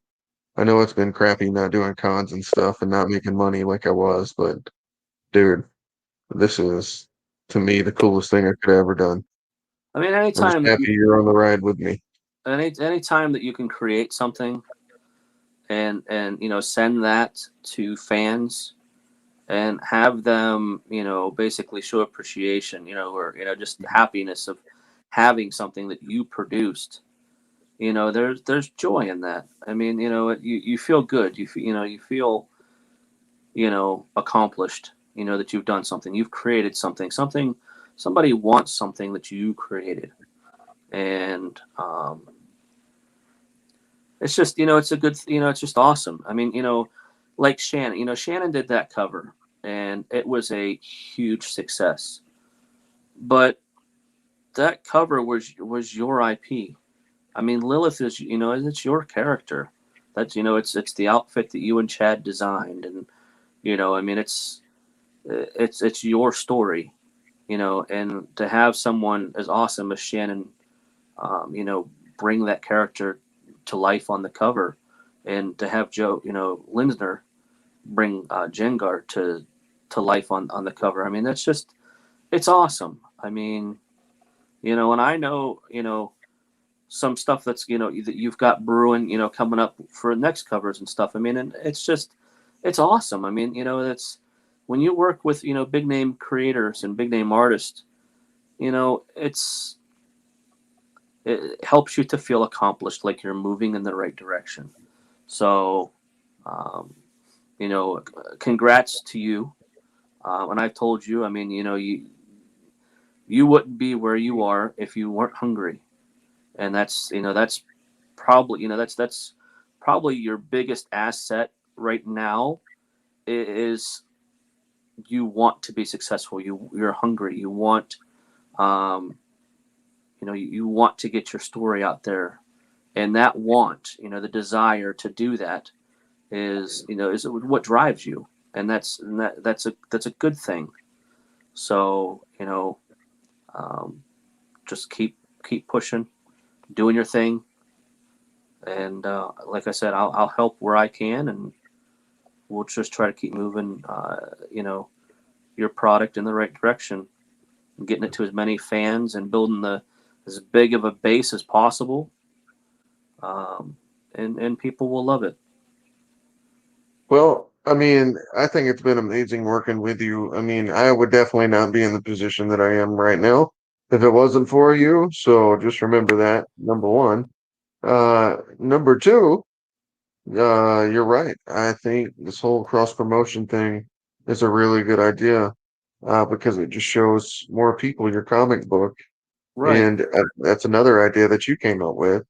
And, I thank you for it because I do listen to what you say and always take into consideration everything you tell me. And this is one of those that, you know, I didn't feel like you flying and slapping me in Colorado. Well, I mean, dude, this is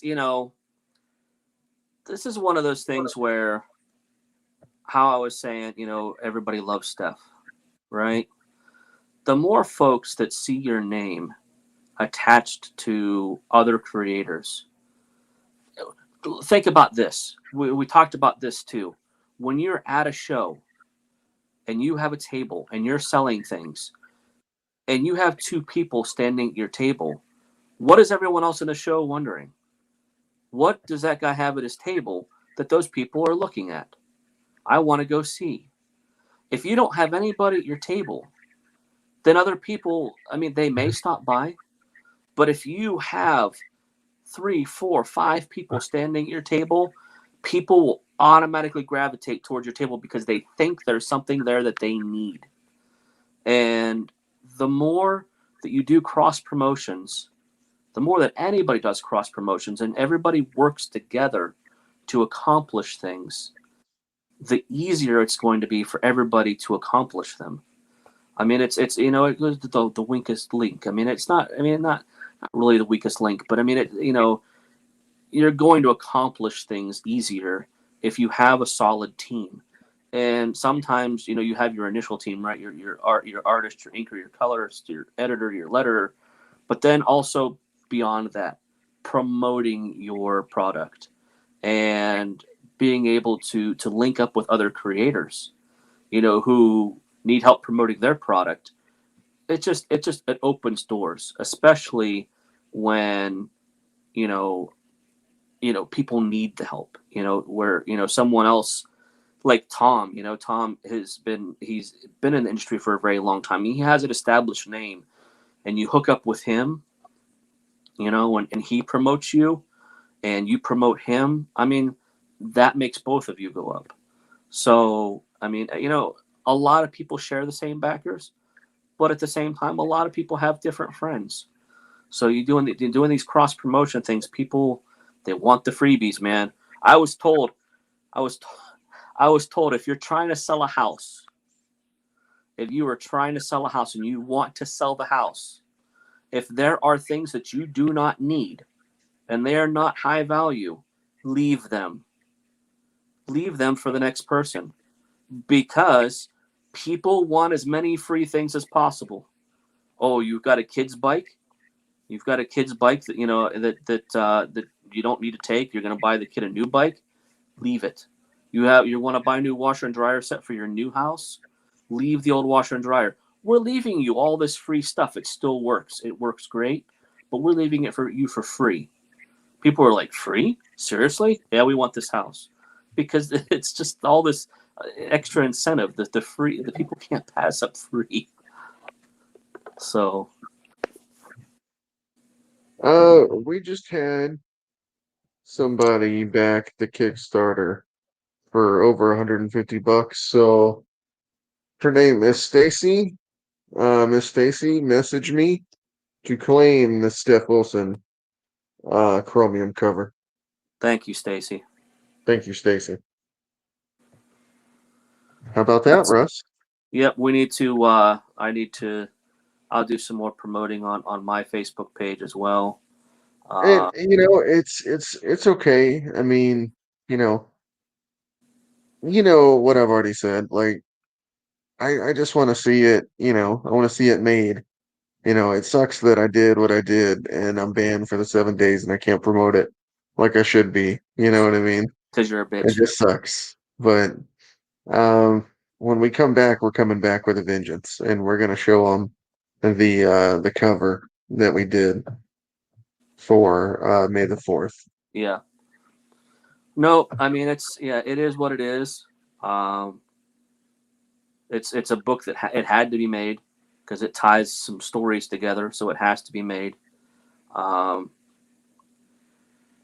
So it'll be part of the trade paperback that you do later in the year. It'll help to tell the story, tie things together. And not It's only really that, awesome and it's got really awesome covers. and not only that, but you'll be able to when the Kickstarter ends, and everybody gets their books, you'll be able to put the books up on your website for sale, and you'll have them at shows.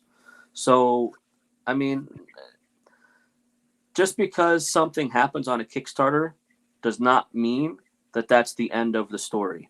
So, if it makes 500, 1,000, 10,000, whatever, you're still going to have the after the Kickstarter sales as well. So your website, your shows and those kinds of things. So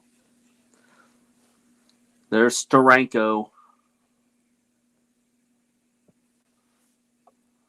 and Neil. Look at you.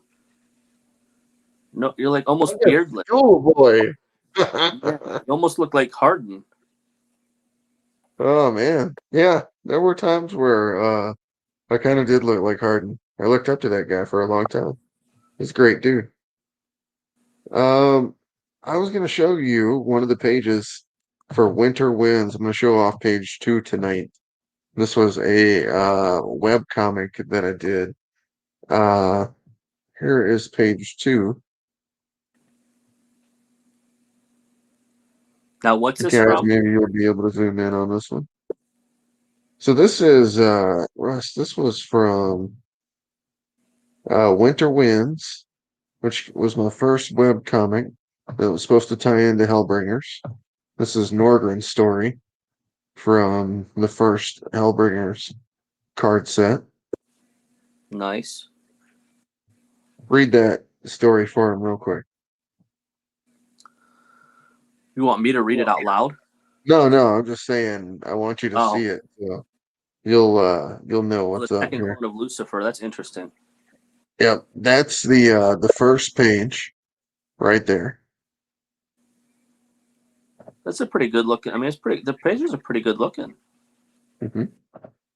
I appreciate that. That was one of my first comic pages I ever did, so I really appreciate it. And what I did to color this is I did all cool colors for Copics for the grays, and then I took a filter and I turned it blue, and that was how this was colored. Huh. That's literally it. Very interesting. There's the next page. And since we didn't show off one last night, I'm going to show you page 3 as well.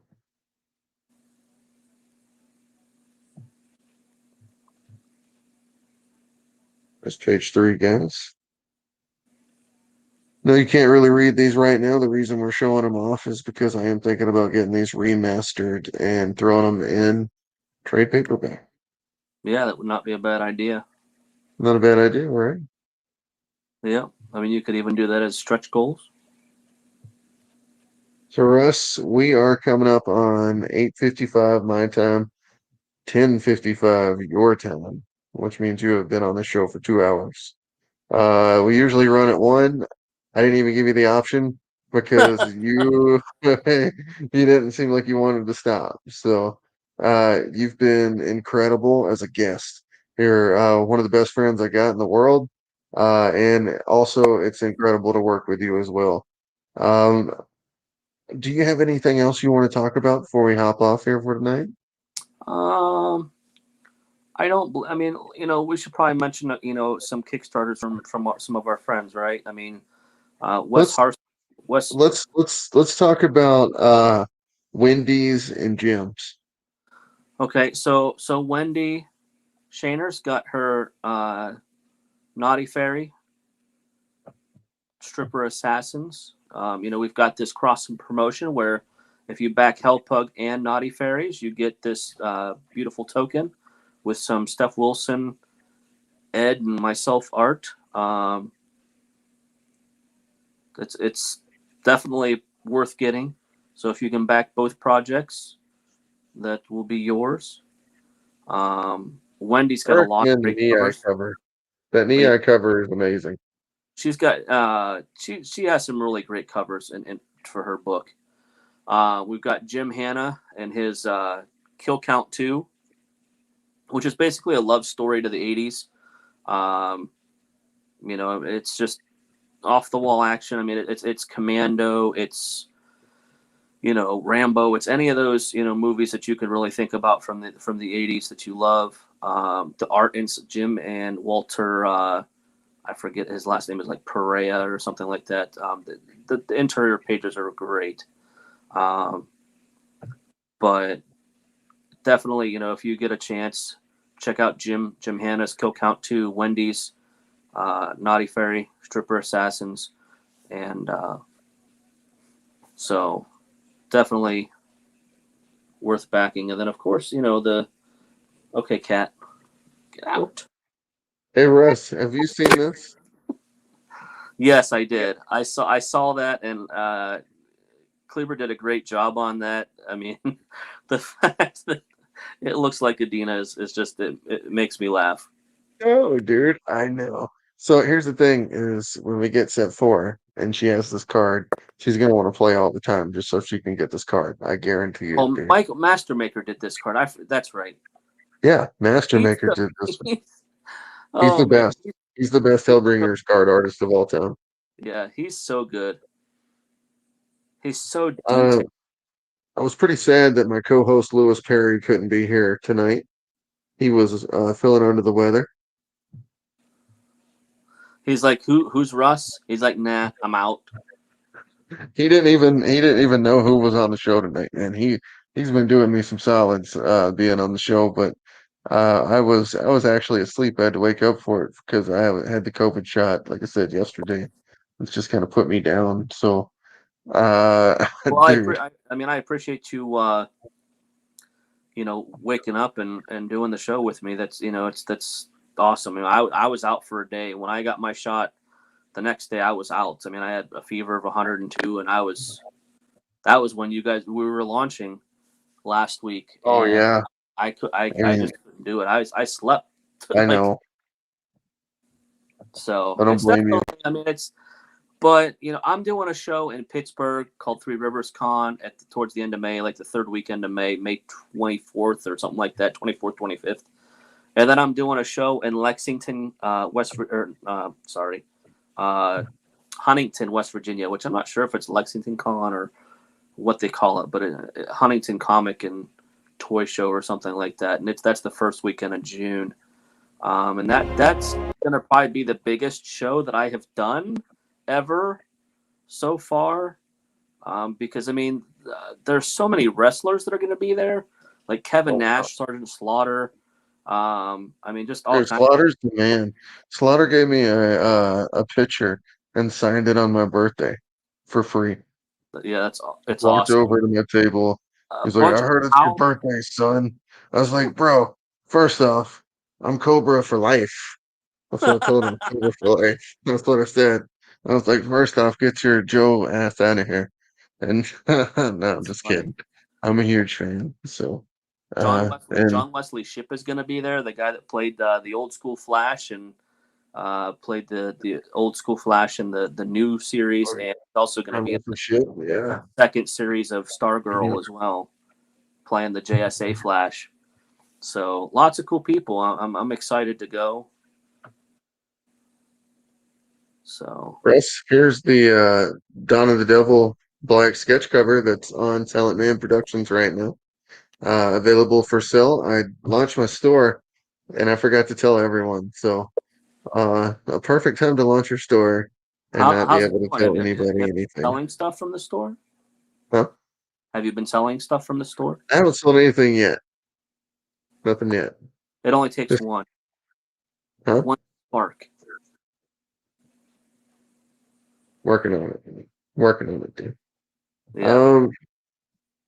Well, all right, my friend. It's that time. All right, Mark.